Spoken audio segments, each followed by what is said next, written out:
Spires of Magic, Rise of Spire-Main. Chapter 9, Life of Guilt. The sun rose above the horizon, blessing the land with its light and warmth. Twilight shifted in her bed and slowly opened her eyes. Her mane obscured some of her vision, but proved handy to block out some of the sun's rays from striking her still adjusting sight. She rolled over to the side, turning her back to the light, and placed her hoof over her mouth to stifle a yawn. Closing her mane from her eyes, Twilight groaned once she learned it was nearly daybreak. Last night's event flashed across her mind, causing the mare to frown slightly. In her muscle state, she must have fallen asleep without realizing it. Her violet eyes shot open at the late realization. The bed sheets and a blanket were carefully wrapped around her body with great care. Considering she was last downstairs, it stood to reason Pierre tucked her in. Forcing herself from the comfort of her bed, Twilight paused, careful not to wake Spike from his slumber. Quietly made her way downstairs. Each step was a slow and steady one, causing very little noise, but eventually she reached to the doorway to the bottom. The side of her mouth grew dry all of a sudden, clear sign of her immense nervousness. By her lip, Twilight pressed onward to the room until she reached the couch where Pierre usually slept. A star-patterned blanket covered the entire sofa as well, as Pierre's body, with the exception of his head, which slung over the arm of the couch. His short mane fell over the side of his face, hiding Twilight from Pierre's view. Once he was close enough, her heart nearly jumped out of her chest once it was clear he was still awake. In her panic state, Twilight ducked underneath the couch, but it ran her clumsily, and pulled her tail up to her chest, held her breath, mentally praying Pierre had not noticed her. "Why is he still awake?" she pondered, clutching her tail tightly. "Could he not sleep too?" She began to rock in her place. "Is it my fault?" Her heartbeat sped up to keep from racing in her mind. "Of course it is. I should have stayed in bed." For all Twilight knew, her behavior from last night left Pierre troubled, explaining why he was awake at such an early time. Her own guilt deepened into the thought. Twilight was notoriously known for not being the best when it came to sleep-keeping secrets. For Celestia's sake, she couldn't keep quiet about Spike's very well-known crush on Rarity. The sheer idea of trying to keep a revelation about Pierre's past to herself was too much to handle. Right now, Twilight wanted to come clean and talk to Pierre about what had happened. It was unclear whether he was in the mood for the conversation or not. She shook her head. "This is a bad idea. I should just wait until—" Her words fell into her throat once a hoof tapped her horn gently, causing the mare to look over her head and find Pierre staring blankly at her. "Pete, Pete, Pete," she stuttered, her mind struggling to form words. "Bathroom's that way, if that's the case," Pierre said, pointing his hoof towards the opposite end of the room. Inhaling deeply, Twilight forced a lump down her throat, held her hooves out defensively. "I'm sorry, Pierre. I didn't mean to disturb you," she hastily replied, unaware of the flush that consumed her face. "I just—" She paused, turning her gaze away to avoid his. "Couldn't sleep." Silence filled the room, adding on to Twilight's anxiety. Pierre's soft laughter lightened the atmosphere. Colt pulled the blanket from the top of the couch and wrapped it around his body before he slid to the end of the sofa, motioning for Twilight to sit alongside him. What used to be a mild flush turned into an intense blush, the stain in her cheeks going from pink to crimson. But Twilight steadied her nerves with an accepted gesture. A chilling breeze seeped through the door and brushed against her coat, causing the mare to shiver involuntarily. Suddenly, something warm fell over her shoulders, shielding her body from the chill in the air. Twilight's eyes widened once she recognized the cloth of the blanket Pierre was using a moment ago. She snapped her head in his direction, ready to protest, but the colt already held his hoof up and smiled. "It's okay. I couldn't sleep either," Pierre said, causing Twilight's demeanor to soften. "Been doing a lot of thinking. Well, a lot more than usual, I mean." A twinge of guilt pulled her chest, prompting Twilight to place her hoof over her heart. Luckily, the blanket around her body hid this action from Pierre's viewpoint. "Was it because of me?" Her gaze fell to the ground. Pierre shook his head. "No, not at all." He scratched the back of his head before his hoof clumsily fell on Twilight's shoulder. Once he thought her head up into hand contact, Pierre quickly removed his hoof and stammered, "Are you feeling better, though?" Twilight nodded slightly. "A little." The pair sat in awkward silence for a few moments. But their thoughts could be heard. Two separate arguments might have woken any party within their vicinity. Twilight hated herself for coming downstairs to talk to Pierre when something was already on his mind. Pierre slammed himself for trying to talk about his troubles to an emotionally distraught pony. However, Twilight did not want to be selfish, considering what she had already done, and decided to speak first. Why were you awake then? She asked, hoping to divert all attention from herself. Pierre's mind grew fuzzy. For the past few days he felt inclined to talk to some pony about his troubles. Back at home he didn't have anyone to share his secret with, and that ended up destroying several friendships. In Equestria, several ponies already knew his biggest secret, and proved to be the utmost valuable friends. But a large part of himself felt he would tell this about Uncle Ben and Gwen Stacy. The bonds forged would cry out horribly, "Why?" Not wanting to lose friends just yet, Pierre ready to speak, his eyes widening as a tingling sensation coursed through his chest. "I want to talk to you about something personal, Twilight," he said blankly. His mind screamed for his mouth to stop, but tuned out his thoughts and continued. "I'm thinking about this for quite some time. I'm afraid to tell you this." He held his breath in a weak attempt to stop, but quickly exhaled. "You'll end up hating me." As the tingling continued to grow within his chest, Pierre's mind drifted. What the heck is happening to me? Twilight's lips curled into a warm smile. "I can never hate you, Pierre." She went away slightly. "I think you'll end up hating me instead." "What do you mean by that?" "How could I hate somebody as selfless as you?" Twilight edged a bit closer to Pierre while her best smile attacked. "Of course I do. Why would you think any otherwise?" "Shut up, Mel. Don't you say any more." Pierre shifted his eyes to meet Twilight's, nearly drowning in a warm violet gaze. "Because you'll see me as nothing more than a failure?" Sat screams with all of her might. "Why can't I shut up?" Twilight moved closer to Pierre. "I'd never think badly of you. After what you've done with us in your short time here, I already consider you a true hero," she said, pausing to share her blanket and slide it over his shoulders. "And a great friend." Her lips curled into a sad smile. "Just as the book said, despite the countless sacrifices he makes, Pierre always worries about what others think." The temperature around the pair rose slightly. Pierre stole a glance at Twilight as she sifted underneath the blanket. Since the start, Twilight and her friends had proved more to be human than the people back home with their facts of honesty, generosity, and companionship. They gained a great amount of trust by accepting him, an outsider to their world. Though Pierre gave him his identity in return, it was about time he returned to trust in full. The nagging pull in his chest tightened, as if it agreed in his motion. "Your heart carries so much grace. If you simply talk to your friends, you may find relief. I will not pry, but I insist you give it a try. Guilt is overwhelming when it is grown, but I assure you I will not face it alone. Whenever you are ready to open your heart, seek me out will be the most smart." "I feel like I'm going to regret this, but right now, I feel like I can tell you anything, Twilight," Pierre said honestly, wishing he could mute some of his words. Her eyes widened. "Really?" Twilight turned her head, unaware Pierre was still looking down at her, and accidentally brushed her snout against his own. The mare shot back, nearly falling from the sofa. But despite the crimson stain on her cheeks and exhaling body temperature, Twilight recollected herself. "I'm having to hear you feel that way," she forced out, mentally cringing at the remembrance of the book. "You shouldn't trust me, though." "I need you to come with me to Socorro's later today," Pierre said, breaking Twilight's train of thought. The mare looked down questionably, but the colt placed his hoof on her shoulder for reassurance. "I know it's weird, but I'll explain everything then, okay? For now, just trust me." It was an odd request indeed, but Twilight did not doubt Pierre for a moment. After the book incident, she wouldn't mind going along with his request. Socorro was very wise, meaning she might have finally learned something about Pierre during their encounter with the Hydra. Twilight finally nodded and smiled, giving her approval. "That's perfectly fine with me," she said sweetly, earning a relieved chuckle out of Pierre. Twilight surrendered her half of the blanket, missing the warmth it brought it instantly, and let it comfort her sofa. "Why don't you get some rest, then?"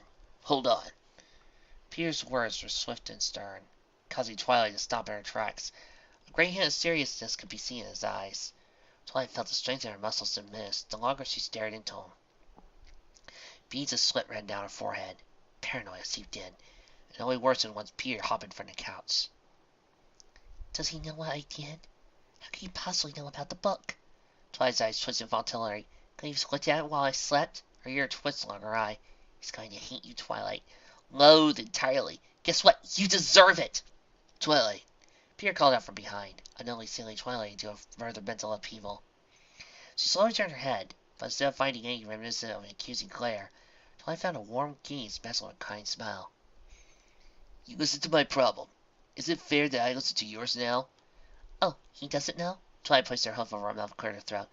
"Well," was all she managed to say, before her thoughts intervened. "You can't tell him. He'll hate you if you do. Just wait until after we go to Sakura's.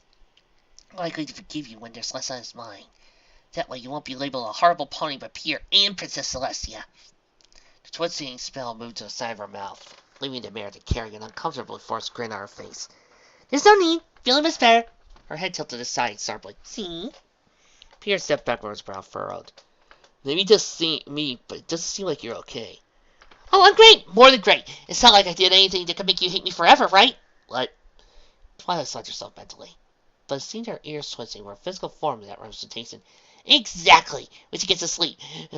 Big day is across! She said too fast for her tongue to bang the mask. Look, good night! Twilight! What about the book? Twilight bit her lip and shook her head madly. I mean, yes, Pierre? Pierre, oblivious to the mare's erratic behavior, closed his eyes and exhaled softly. When we get to Sakura's, there's one other point that should come to you. He opened his eyes, knowing the chance he was about to take. I owe her a big explanation. Alright now, y'all. What in the heck's going on? Applejack asked, staring constantly at Pierre. You've been acting awful strange lately, Sugar Cube. What's wrong? I know, and I'm sorry, AJ. Everything will be explained shortly, Pierre replied, wearing a baffled expression from the blonde. He turned back to Sakura, who was in the midst of mixing a bowl of assorted herbs and substances. Offered a apologetic smile. Thanks for seeing me on such short notice. I would have called and signed for an appointment, but you don't have a line to greet. You could totally open up a hotline or something.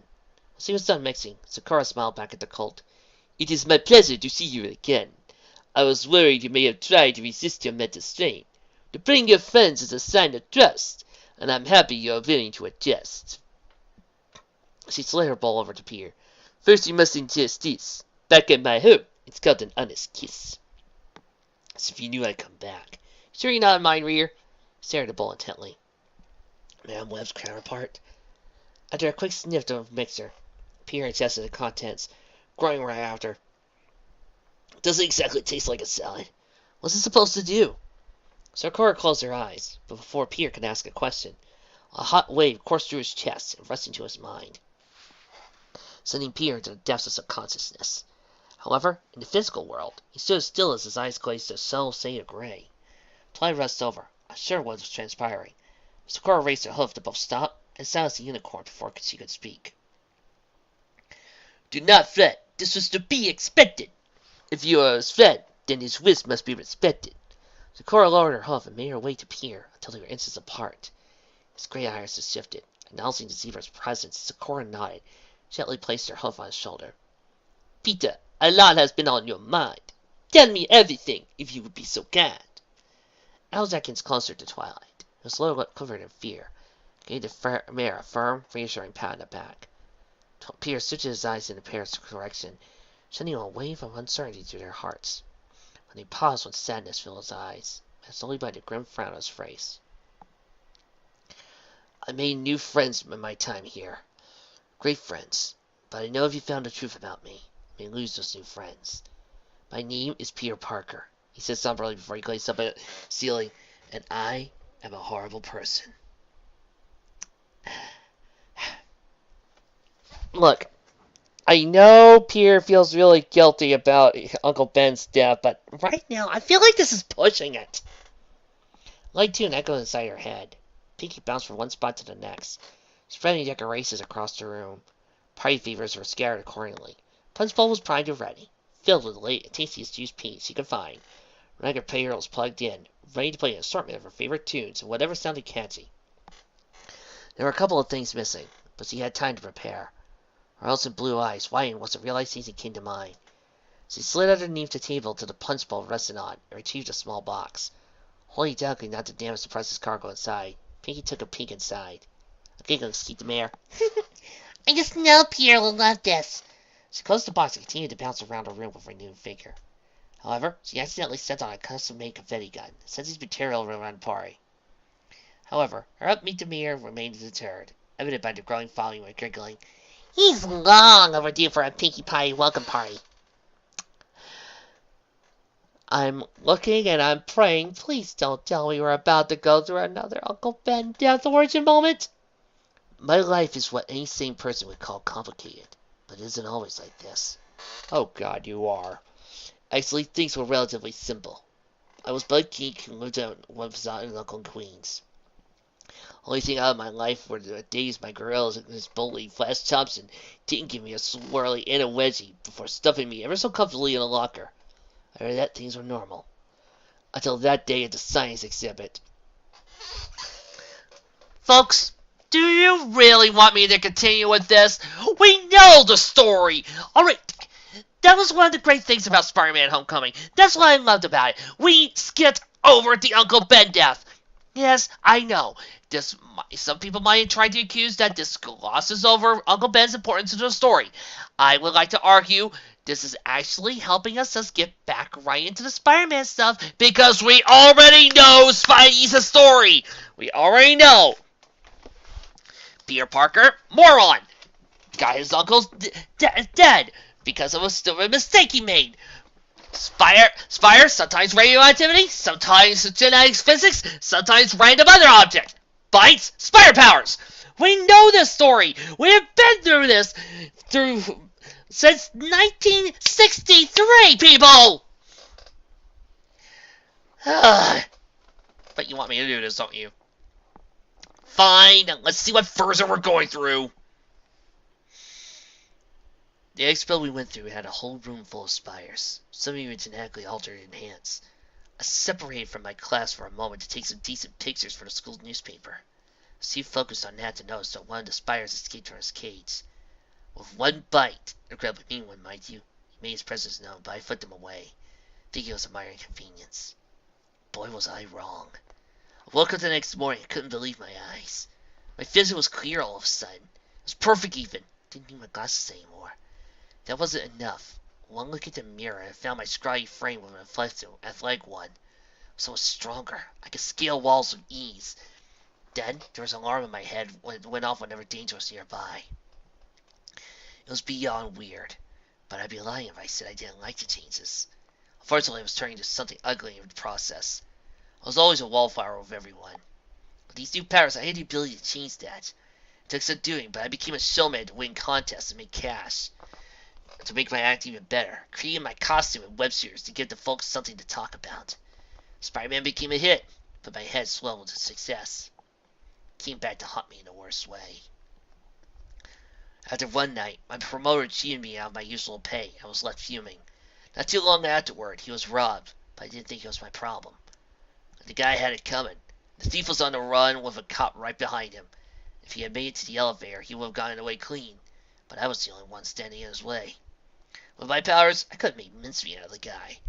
The cop yelled at me to stop the guy, but I was arrogant. I let him get away. It wasn't my problem. Why should I care? On my way home, I saw a group of people in the middle of the street. They seemed troubled. I don't know why, but I had a bad feeling. Cops were parked nearby. I rushed through the crowd and I found out something terrible had happened. Someone had carjacked and killed my Uncle Ben.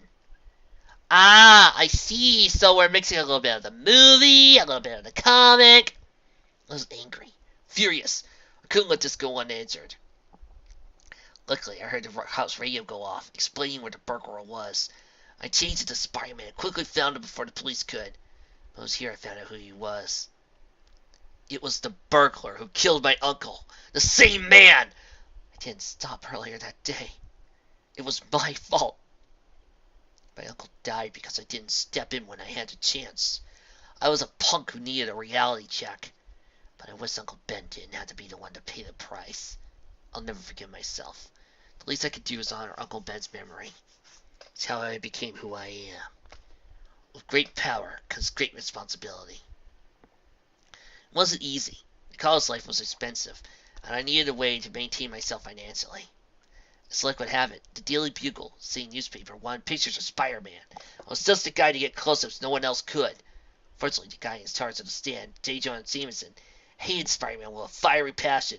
And there was stop a bank robbery. He would say I was robbing the place, or whenever a local baddie went on a rampage, Jameson would always assume that Spidey was in cahoots with said baddie.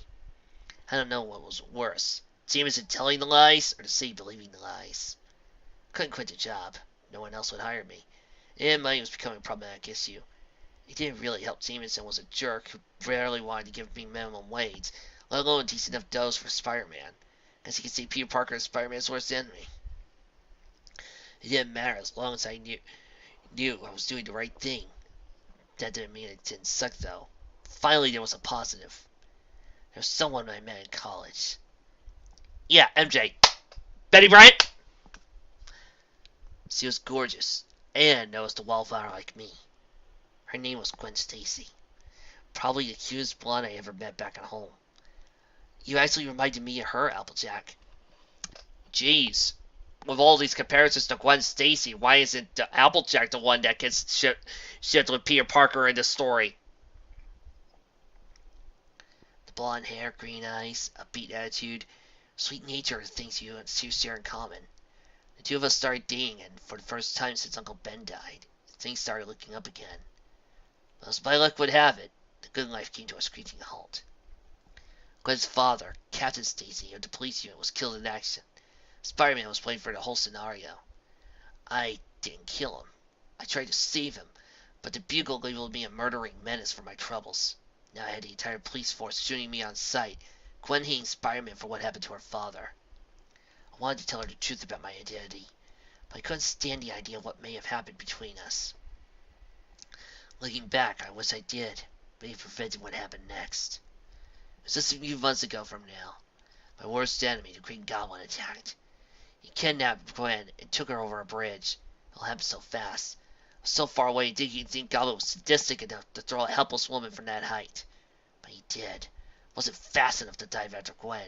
When speed he was falling, I knew my time was significantly limited. I reacted the only way I knew how, shot a strand of webbing to her ankle. Just like that, I managed to stop. I actually saved Gwen. Or so I thought. By the time I pulled Gwen back up, she was already dead. What went wrong? She was alive when Goblin threw her. Did the shock of the situation get to her? Did Goblin do something before throwing her? Yeah. He completely click! Go on.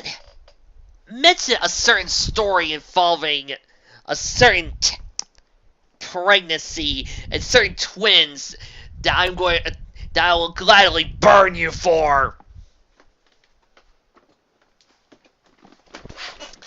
As I took Gwen's body, he finally hit me. Gwen was falling so fast when I stopped her so suddenly. Oh God, I killed her. How could I have been so stupid? The whip blast broke Gwen's neck. If I had just talked to her, no, if I had done anything differently, Gwen might still be alive. I'm a guy with such great power, but I seem to do is get everyone close to me killed. I killed Uncle Ben. Couldn't save Captain Stacy. I killed Gwen. I killed them all. Peter snapped out of his trance and shook his head. The color in his eyes returned to normal, and the strange sensation that coursed through his chest moments ago had long passed. His mind, still fuzzy, struggled to piece back together what had transpired, but served only a fake sense of denial. Peter quickly realized he had indeed revealed his darkest secrets. Against his will at that. What?! Against his... Against your will?! Peter! You agreed to take that potion! Sakura did not jam it down your throat! You agreed to talk to your friends! This is all on you! There's no against your will! How did you come up with that? What?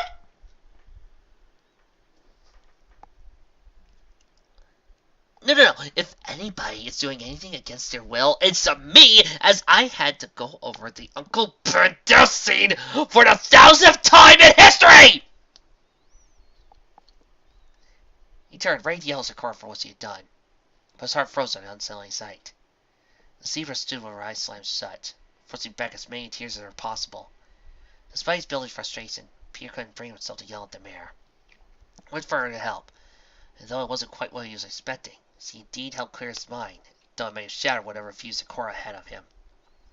Swallowing the lump in his throat, Peter shifted his gaze to Applejack, but the blonde was too busy brushing the tears away from her eyes to notice. The outside of her hoof was as damp as a moist cloth, suggesting she had been wiping her face clean for quite some time. Peter felt his heart sink to a new death. He held his hoof out, ready to console Applejack, but his sobs were coming from behind the blonde, stopped him in his tracks. Twilight sat with her head nearly touching the floor. Unlike Applejack and Sakura, she could not hold her tears back, evident by the small puddle her head hovered over. And between her sobs, she turned to face Pierre, but it only proved to further add to her emotional state, causing her to break down further.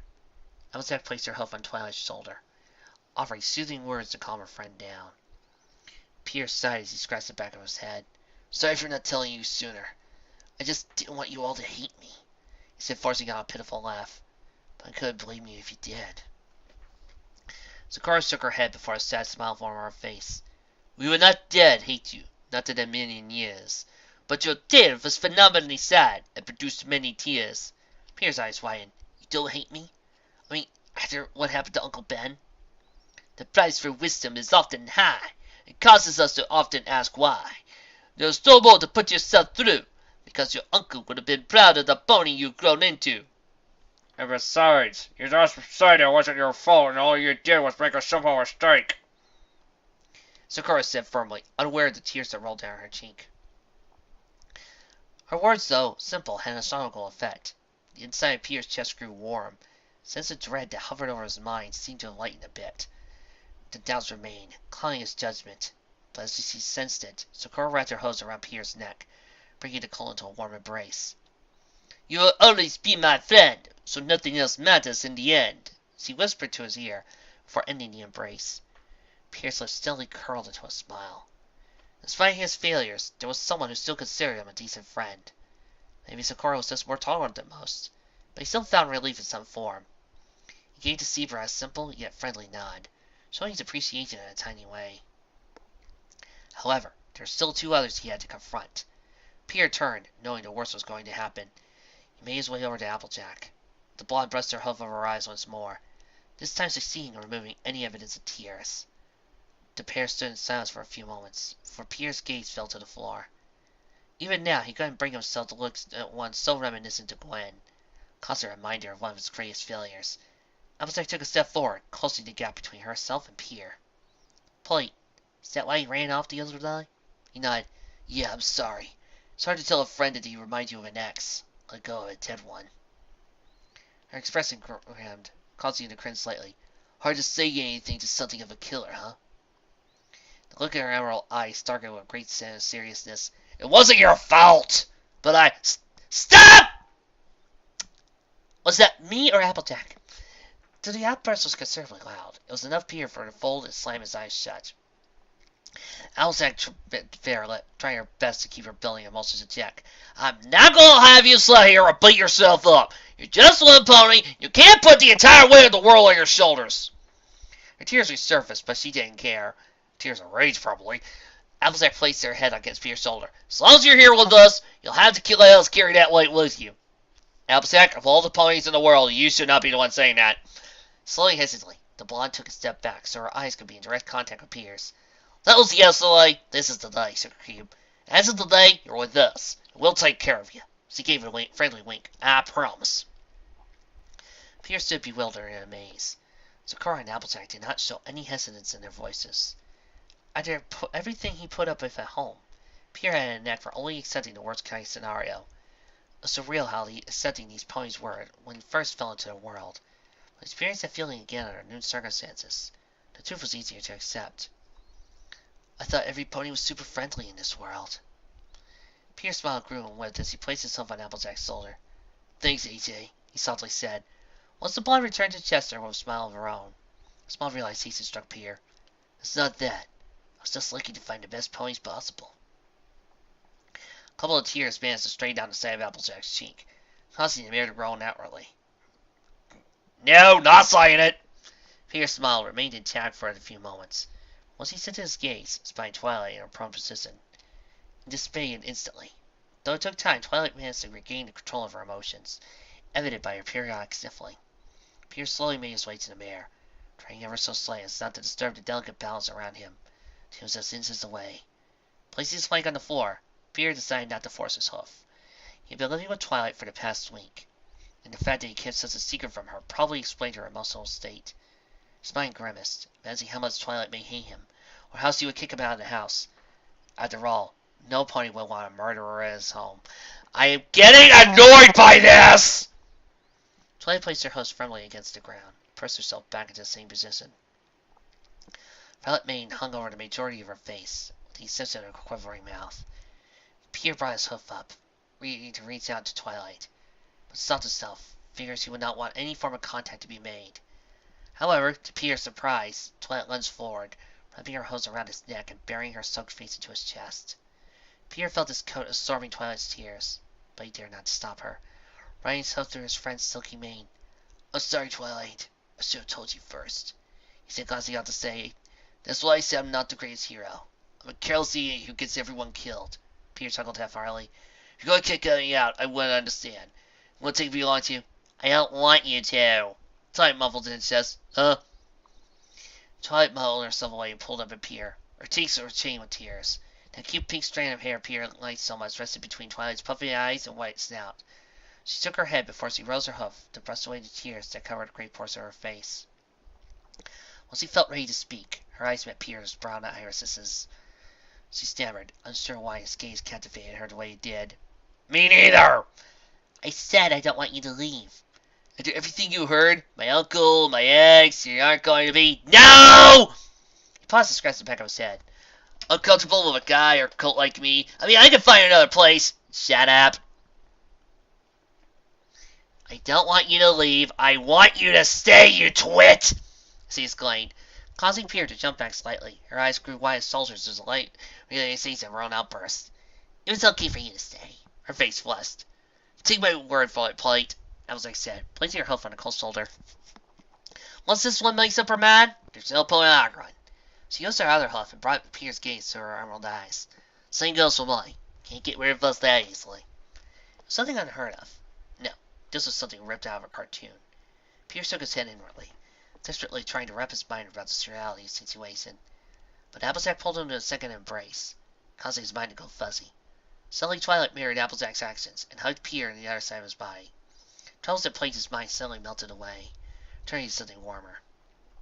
While it may have been surreal, Pierre knew it would have been foolish to turn it away. He held out his hooves and wrapped them around the mare's, returning to embrace in full.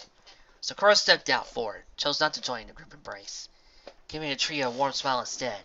Pierre shifted his gaze from Sakura back to the mare and his hooves. "Everyone? I mean, every pony?" he said, unable to control his laughter. "Thank you." The trip back to Ponyville was relatively short and quiet. Pierre walked behind Applejack, Twilight with his gaze fixed on the ground. Though he felt better than he had for the past few days, something pulled at the back of his mind. He remained quiet until he finally reached Twilight's house. Once he placed their hoof against the door, Pierre cleared his throat, causing Applejack and Twilight to stop in their tracks. "Hey, do you two think we can keep this between us for a while?" he asked hesitantly. "I don't want the others to know quite yet." Applejack tilted her head and proceeded to ask the question I'm asking right now. "What's that?" Pierre held out his hoof defensively. "It's not that I don't trust him. It's just that Rarity's been really busy lately. Rainbow Dash wouldn't be interested in that sort of thing.